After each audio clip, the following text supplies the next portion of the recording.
भारत में कोविड का कहर कम होने का नाम नहीं ले रहा है और जिसके चलते न केवल नए केस में बल्कि अब तो मौत के आंकड़ों में भी पुराने रिकॉर्ड टूटने लगे हैं। कोविड मरीजों में मौत की सबसे बड़ी वजह बन रही है ऑक्सीजन की कमी। देश के ज़्यादातर राज्यों में ऑक्सीजन की कमी है और जिसकी वजह से मौतों का आंकड़ा भी बढ़ रहा है। आखिर देश में ऑक्सीजन की कमी से इतनी मौतें क्यों हो रही हैं और इसका समाधान क्या है, इस रिपोर्ट में समझिए।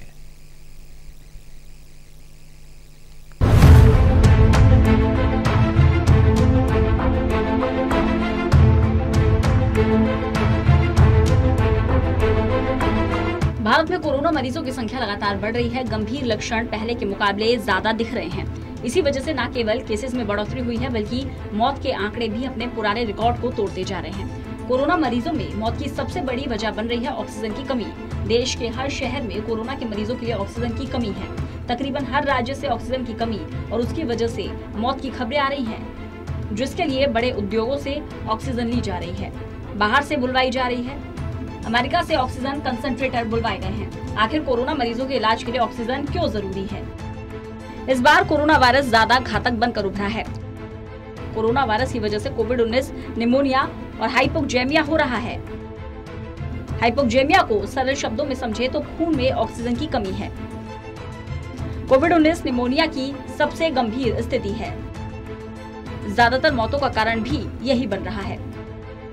कोरोना इन्फेक्शन का इलाज करने के लिए एंटीवायरल दवाएं प्रभावी साबित हो रही है, पर गंभीर निमोनिया में बिना ऑक्सीजन सपोर्ट के हाइपोक्सेमिया से राहत नहीं मिल सकती। जब ऑक्सीजन सपोर्ट दिया जाता है तो इन्फेक्शन को कम करने और फेफड़ों को ठीक होने के लिए वक्त मिलता है। इससे कोरोना से इन्फेक्टेड ज्यादातर लोगों के लिए ऑक्सीजन जीवन रक्षक साबित हो रही है। एक रिपोर्ट के मुताबिक ये संकट सिर्फ भारत में ही नहीं बल्कि तकरीबन हर कम और मध्यम आय समूह के देश में है। वहाँ महामारी से पहले भी निमोनिया जानलेवा था, पर ऑक्सीजन की कमी को दूर करने के लिए उतने उपाय नहीं किए गए जितने जरूरी थे।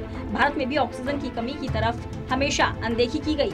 इसका सबसे बड़ा नुकसान ये हुआ कि गरीबों को पूरी तरह से सरकारी अस्पतालों और उसमें मिलने वाली सुविधाओं पर भी निर्भर रहना पड़ा। इसके मुकाबले में प्राइवेट अस्पतालों की स्थिति थोड़ी ठीक है क्योंकि उन्होंने ऑक्सीजन सप्लाई के लिए पर्याप्त इंतजाम किए हुए हैं।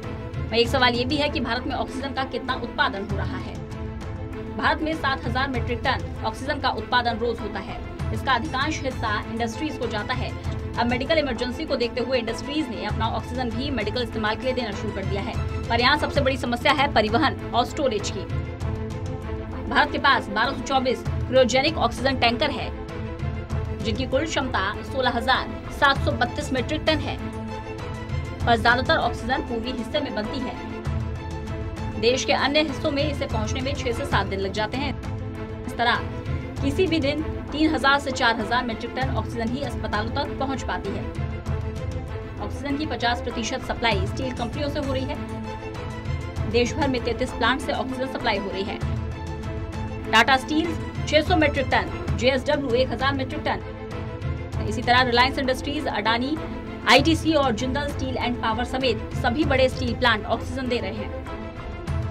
इंडस्ट्री ने अब तक 16,000 मीट्रिक टन स्टोरेज टैंक से लिक्विड ऑक्सीजन उपलब्ध कराई है।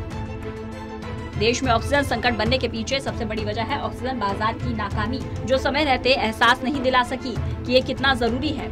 इसके अलावा जानकारी की कमी और लापरवाही को भी जिम्मेदार ठहराया जा सकता है। भारत की बात करें तो लापरवाही ही बड़ी वजह है। कभी भी सरकारों ने स्वास्थ्य तंत्र को विकसित करने की आवश्यकता के हिसाब से खर्च ही नहीं किया।